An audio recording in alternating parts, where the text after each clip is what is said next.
Alright, guys, welcome to Gunners Lab TV. Yesterday, we concluded the first day of the Premier League, and what a day it was specifically for Arsenal.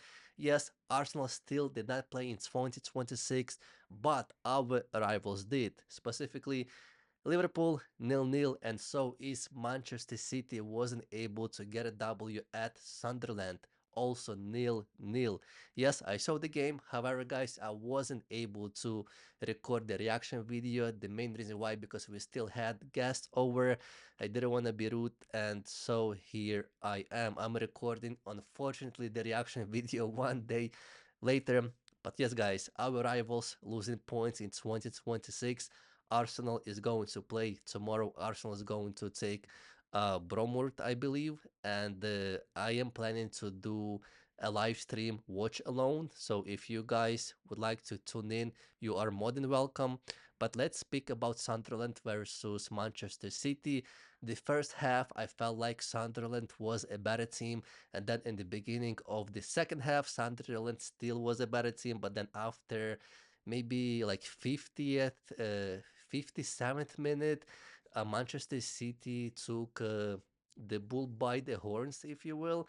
And Manchester City, from that point on, has been very dominant. They created many chances, even though not that many shots have been on target. If you take a look at the statistics, possession for Manchester City 67%, shots 14 versus 8, and shots on target 4 versus 3 for Sunderland. So if you just take a look at the statistics, indeed Manchester City seems like has been dominating the game, and expected goals Man City has 2.24 versus Sunderland 0.9. So yes, technically Man City probably deserved a W, but they didn't because a water defense for Sunderland, even though Sunderland lost many players, then went to play African Cup. I believe 8 players left Sunderland to play at Africa at this current moment. But nonetheless, Sunderland, yes, what a defense they had. Yes, a great play for Sunderland, especially our ex-player for Arsenal, Xhaka.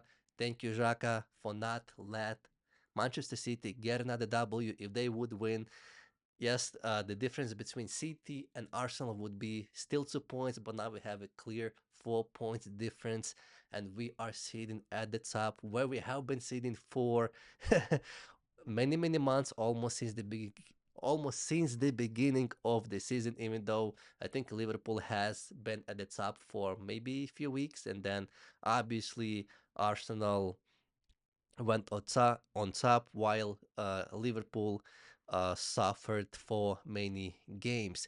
If you take a look at the players' ratings, Haaland had a terrible game yesterday. I don't know what Haaland was doing. Literally, when he had the ball, he either loses the ball or he passes the ball nowhere. He passes the ball probably somewhere outside, but not to the City's player. That would basically maybe he had too much alcohol on New Year, or I don't know what he was doing. But yes, what a terrible game by Holland. And he actually has almost the worst rating, 6.5. Only one player who has worst rating than Holland, and that is going to be Savinho, 6.4. But other than these two players, everybody had relatively higher rating. The highest that would be Nunes, right defender, 8.4. But yes, Haaland, terrible game for him yesterday. And luckily for us, as Arsenal fan, I enjoy watching that 0-0. And yes, previously I saw Liverpool against Leeds also.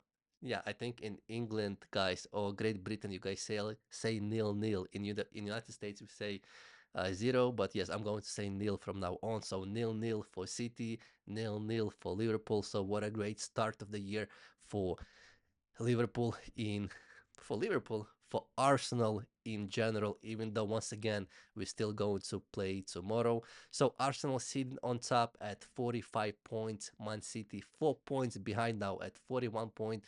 So City has been very close to Arsenal for many games. There has been only 2 points difference for maybe 4 or 5 games, but now luckily we have some bigger difference. So that is good. And Liverpool also lost points. Liverpool is 12 points behind Arsenal currently. Liverpool sitting at number 4. And what a games we're going to have tomorrow. And so is Sunday, the biggest game. Obviously, for me, Arsenal fan, Arsenal is going to be uh, Bromworth is going to take Arsenal, and then Sunday is going to be Manchester City taking Chelsea. Even though Maresca apparently got sacked, or what they say, it was a mutual agreement, so they part away. But nonetheless, Man City is going to take Chelsea. Who's going to coach Chelsea? I think maybe the assistant coach is currently going to take over the club.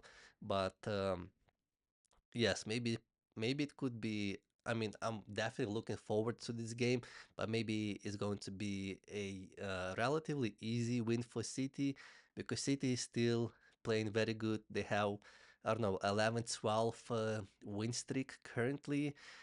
Not win streak because they already did not win, but they did not lose maybe 12 games or so. But yeah, let's see what is going to happen on Sunday.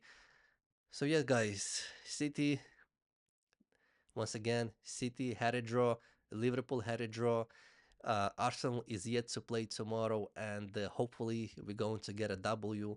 And yeah, City is going to play a day later, so tomorrow we have an advantage to create even a bigger distance between Arsenal and Manchester City. If we win tomorrow, we are going to be 7 points clear of Manchester City because City is going to play on Sunday, and then hopefully maybe City is not gonna get a W against Chelsea, but most likely they will because City is definitely has been the second best team in the Premier League so far behind Arsenal.